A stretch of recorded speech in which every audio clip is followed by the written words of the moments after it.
You are about to hear something that most poker players never hear until it is far too late. Not because the information is hidden, but because no one wants to tell you the truth when there is money to be made selling you the comfortable lie. The truth is this: everything you think you know about winning poker tournaments is probably keeping you from actually winning them. The charts you memorized, the training videos you watched, the hours you spent studying ranges and frequencies, all of that knowledge might be working against you. Not because it is wrong, but because you are applying it at the wrong times, in the wrong ways, for the wrong reasons. There is a strategy that the most successful tournament players understand at a cellular level. It is not a trick. It is not a system. It is a complete reorientation of how you think about the game from the moment you sit down until the moment you collect the trophy or walk away with nothing. And the painful part is that most players only discover this strategy after years of frustration, after countless near misses, after watching lesser players take down tournaments they should have won. They learn it too late. They learn it after the damage is done. But you are here now, and that means you have a chance to learn it before the years of frustration, before the money lost to ignorance, before the bitterness of knowing you could have been great if someone had just told you the truth earlier. This video is that truth.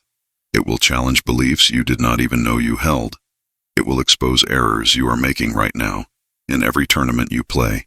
Errors that feel like correct decisions, but are quietly destroying your expected value. And by the end, you will see the game differently. Not just poker, but competition itself. Because what I am about to share with you applies far beyond the felt. Most players never get this information. They grind for years, convinced they are unlucky, convinced the game is rigged against them, convinced that they just need one more piece of technical knowledge to finally break through. But the missing piece was never technical. It was strategic. It was psychological. It was the thing no one teaches because teaching it requires admitting that most poker education is incomplete. Stay with me until the end. What you learn in the final minutes of this video will reframe everything that comes before it. Let me destroy a belief that is costing you tournaments right now. The belief that your job in the early stages of a tournament is to accumulate chips. It sounds logical. More chips means more power. More power means more ability to pressure opponents. More pressure means more pots won. So you sit down with your starting stack and immediately begin looking for spots to build. You play speculative hands hoping to hit big. You take marginal spots because you want to get ahead. You tell yourself that the goal is to have a big stack when the money approaches.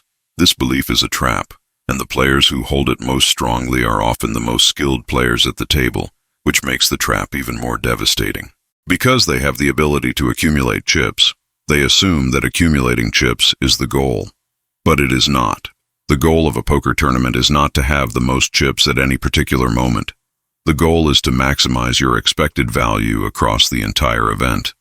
And those are very different objectives. In the early stages, when the blinds are small relative to the stacks, chip accumulation has almost no impact on your tournament equity. Doubling your stack in the first level adds a tiny fraction to your probability of winning, but losing your stack eliminates you entirely. The risk-reward math is brutally asymmetric, and most players ignore it because they are thinking in terms of chips rather than thinking in terms of tournament equity. Watch what the best players actually do in early stages. They are not trying to build, they are trying to observe, they are gathering information. They are identifying the weak players, the strong players, the patterns and tendencies that will become valuable later. They are preserving their stack for the moments when chips actually matter. They understand that patience in the early stages is not passive, it is strategic. They are loading a weapon they will fire later. The players who bust early, who complain about bad luck, who blame variance for their inability to go deep, these are often the players who were trying to win the tournament in the first 2 hours. You cannot win a tournament in the first 2 hours, but you can absolutely lose it. There is a concept that separates professional tournament players from everyone else, and it is so counterintuitive that most players resist it even after they understand it intellectually.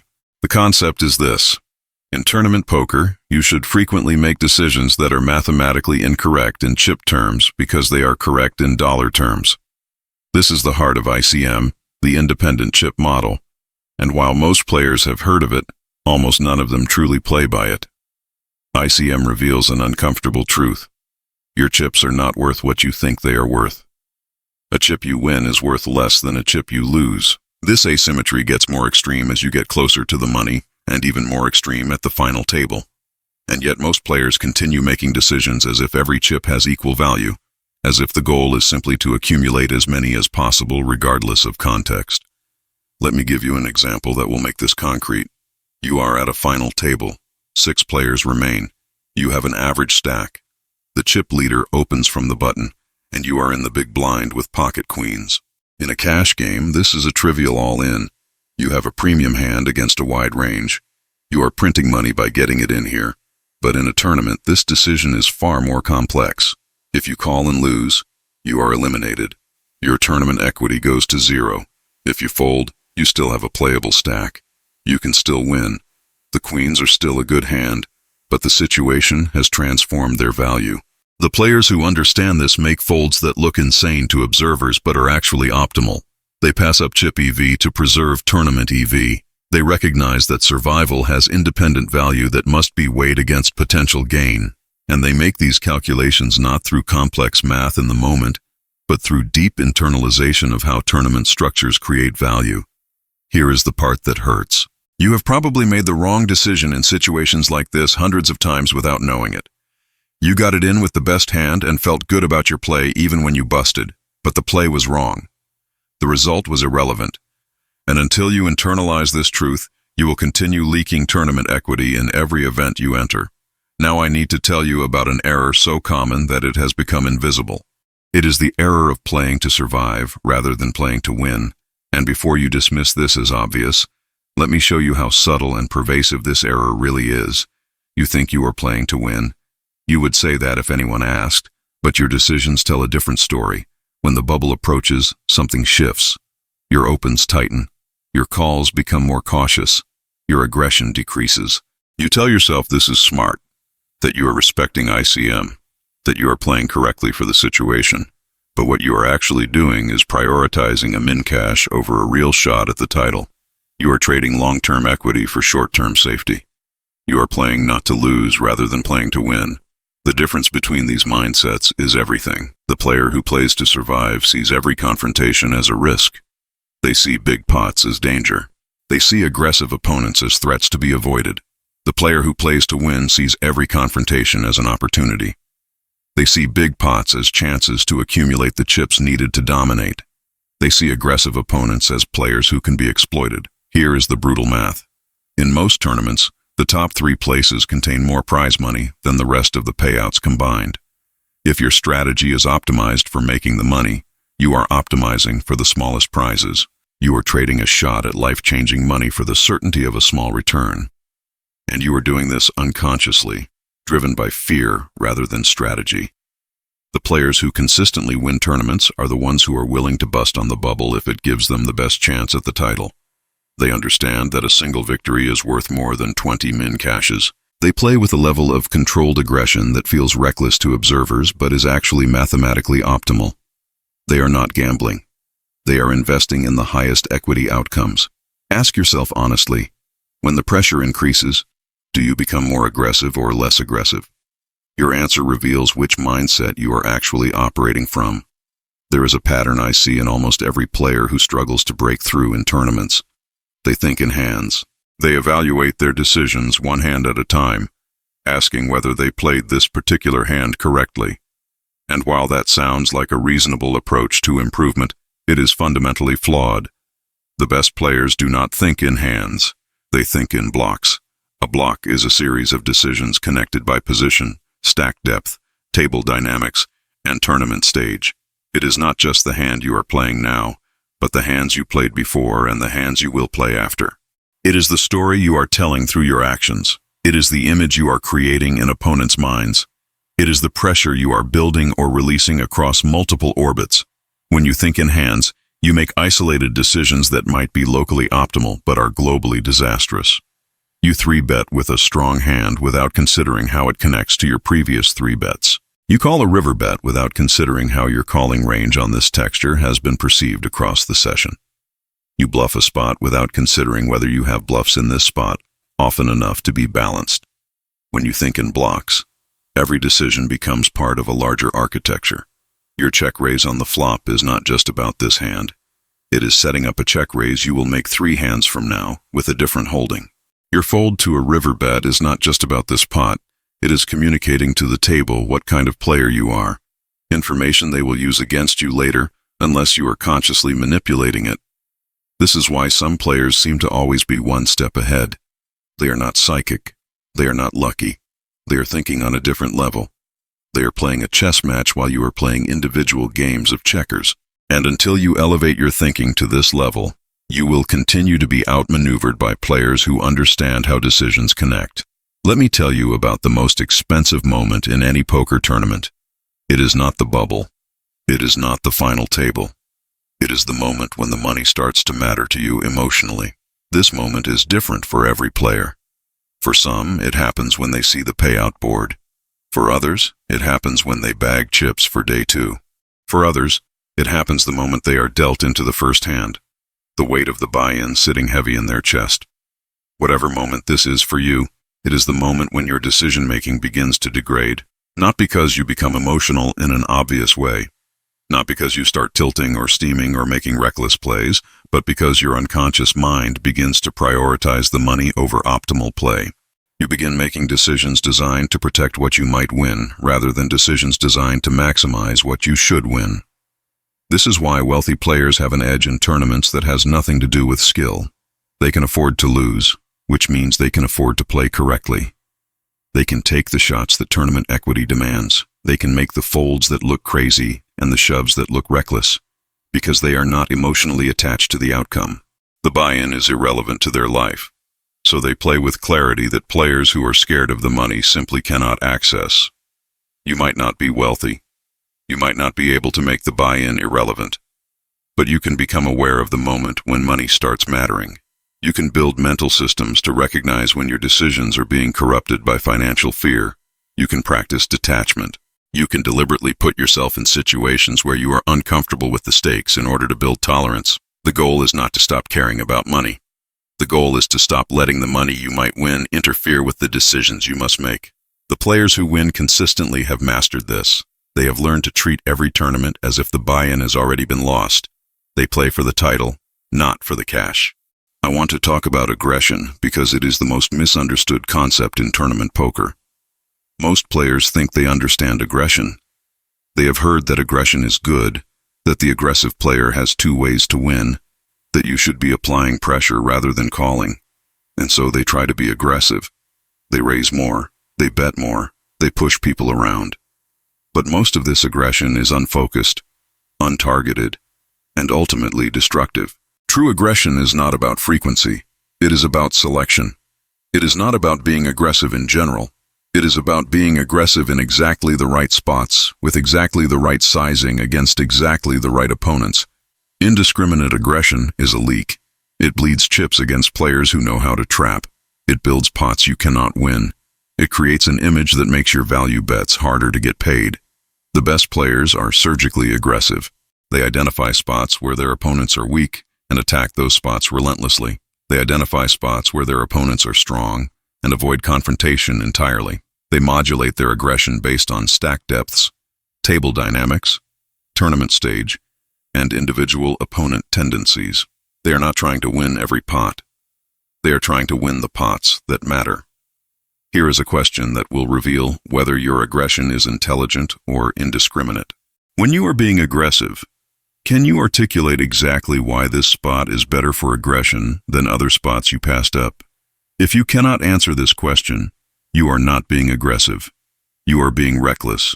You are adding variance to your game without adding expected value. Controlled aggression means knowing when to attack and when to retreat.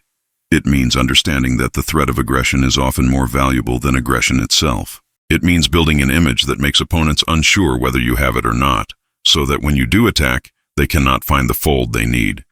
This is the aggression that wins tournaments. Not the aggression of a maniac, but the aggression of a predator who waits for the perfect moment to strike. There is a trap that catches even experienced tournament players, and it is the trap of waiting for the right hand. You have been patient. You have folded for an hour. Your stack is dwindling, and you know you need to make a move. But every time you look down at your cards, they are not good enough. You see 8-5 offsuit and fold. You see Queen-3 suited and fold. You see Jack-6 and fold. You are waiting for a real hand, a hand you can feel good about, a hand that will give you a chance to double without fear. This is how players blind down to irrelevance. This is how players turn a playable stack into a desperate stack. This is how players transform from having fold equity into having none. They wait for permission from the cards, and the cards do not grant it in time. Here is what you need to understand. Your hand is only one factor in the decision to commit chips. Position matters. Stack depth matters. Opponent tendencies matter. Tournament stage matters. And in many situations, these factors matter more than your actual cards.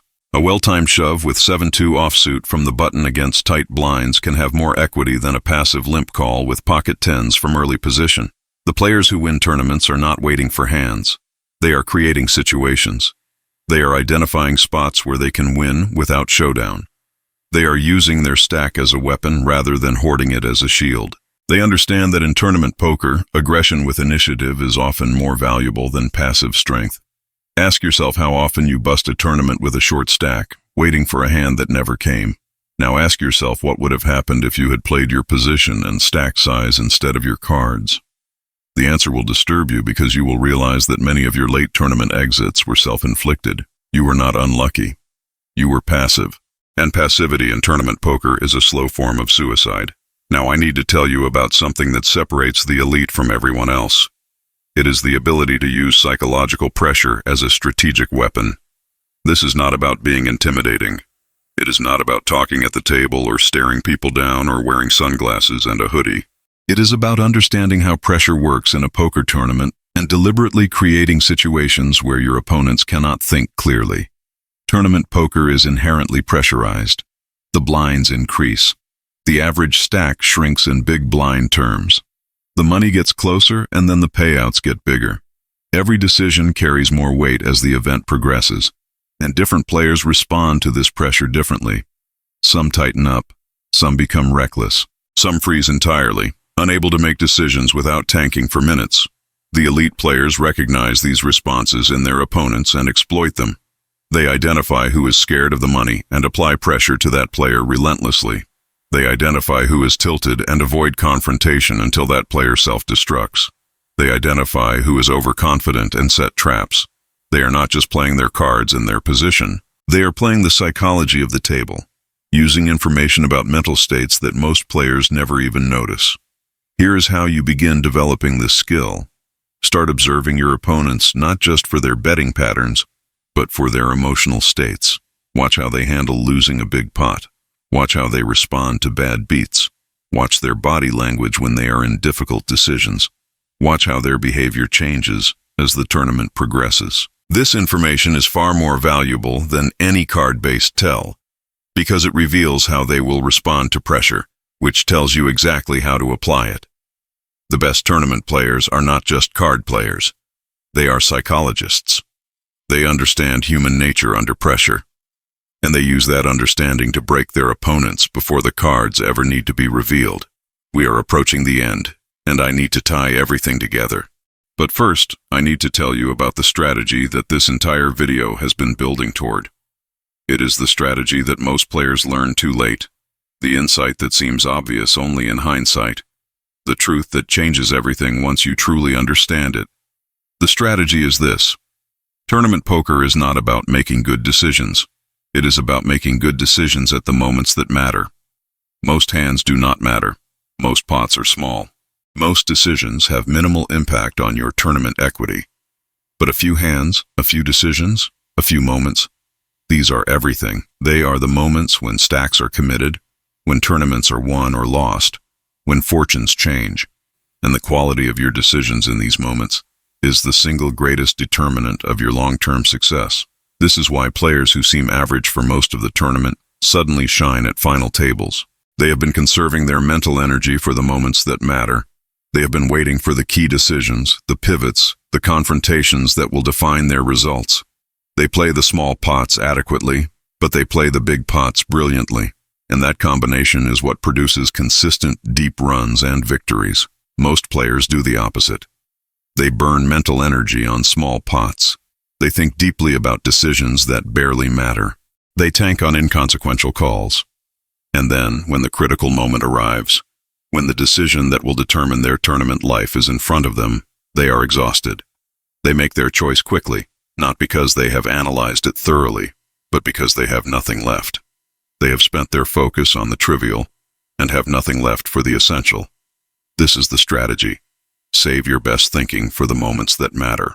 Develop the ability to recognize when a decision is critical and when it is routine. Play the routine decisions quickly and adequately without burning cognitive resources. And then, when the big moment comes, bring everything you have, every piece of information you have gathered, every psychological insight you have developed, every strategic principle you have learned. Bring it all to bear on that one decision, because that decision is worth more than the last 100 combined. We have reached the end, and I want to leave you with something that goes beyond strategy, beyond technique, beyond poker itself. Everything I have taught you in this video is true about tournaments, but it is also true about life. The pattern of waiting too long to learn what matters. The pattern of optimizing for small wins while sacrificing large ones. The pattern of thinking in isolated moments rather than connected systems. The pattern of letting fear corrupt your decisions at the moments that matter most. These patterns show up everywhere, in careers, in relationships, in health, in every domain where success requires the ability to see clearly under pressure. The players who master tournament poker do not just win money. They develop a mental framework that transfers to everything they do. They learn to think in equity. They learn to manage risk. They learn to observe human behavior and respond to it strategically. They learn to make difficult decisions without emotional interference. They learn that short-term discomfort in service of long-term gain is not just acceptable but necessary. You came to this video to learn about poker strategy, but what you really learned was a way of thinking, a way of seeing situations clearly, a way of identifying what matters and what does not, a way of acting decisively when the moment demands it. The strategy most players learn too late is not a single concept. It is a complete transformation in how they approach competition itself. Those who learn it early build careers. Those who learn it late spend years wondering why they never broke through. And those who never learn it remain forever mystified, convinced that luck is the determinant of success, when the real determinant was always their own clarity of thought. You have the information now. What you do with it is up to you. If this video changed how you think about the game, subscribe to Mind of a Grinder. This is not just another poker channel. This is where serious players come to elevate their thinking. Leave a comment telling me which part hit the hardest, which concept finally clicked, which truth you most needed to hear. Your comment helps other players find this content, and it helps me understand what to create next. And here is something special. Everyone who comments the words "I want," likes this video, and shares it with a friend will receive the complete PDF of this lesson absolutely free. Every concept, every insight, every strategy breakdown, formatted for study and review. This is information that could cost thousands in private coaching, and I am giving it to those who are willing to engage and share. The table is waiting. The tournaments are running. The question is whether you will play them as the player you were before this video or as the player you have the potential to become. The choice, as always, is yours, and the clock is already ticking.